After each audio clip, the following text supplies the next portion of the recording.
Here finally, 1.6. This is the last section in chapter 1 we'll bring up in the class. That is also saying, no, we're not going to talk about the history at all. And 1.6, the key word is this, attacks. So in this section, I will be introducing you to a number of these attacks that are very common on the internet. And to give you a little bit of background, so investigating what attack patterns are, it's one of the major issues in network security. And this is a field of research, in fact. And it's very hot and active recently, probably just as hot as AI and machine learning. Okay. So there are some of us in computer security research try to study the attack patterns, trying to find out how the hackers are creative about attacking the internet. And some of us, after knowing the attack patterns, try to come up with mechanisms to defend the internet from these attacks.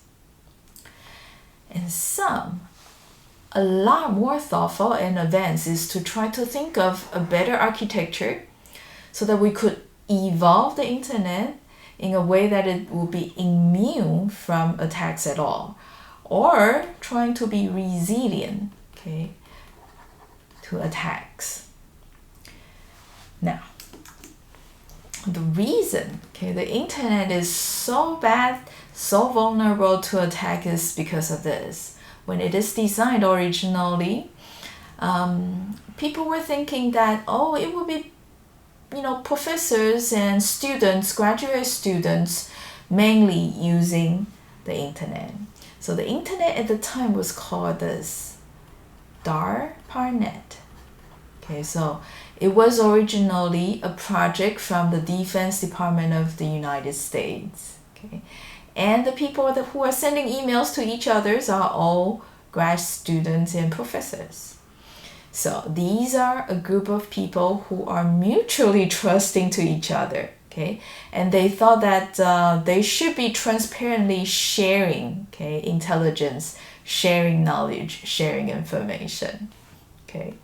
Well, that turned out not entirely correct as the internet evolved to the 21st century.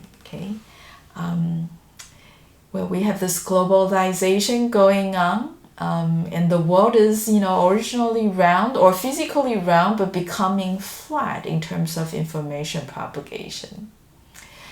So it's easy for the information to penetrate throughout corners of the internet.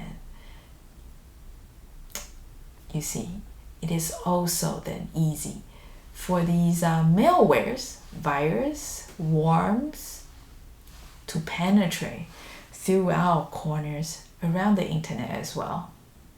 All right. So what we're doing a lot as designer is to try to catch up.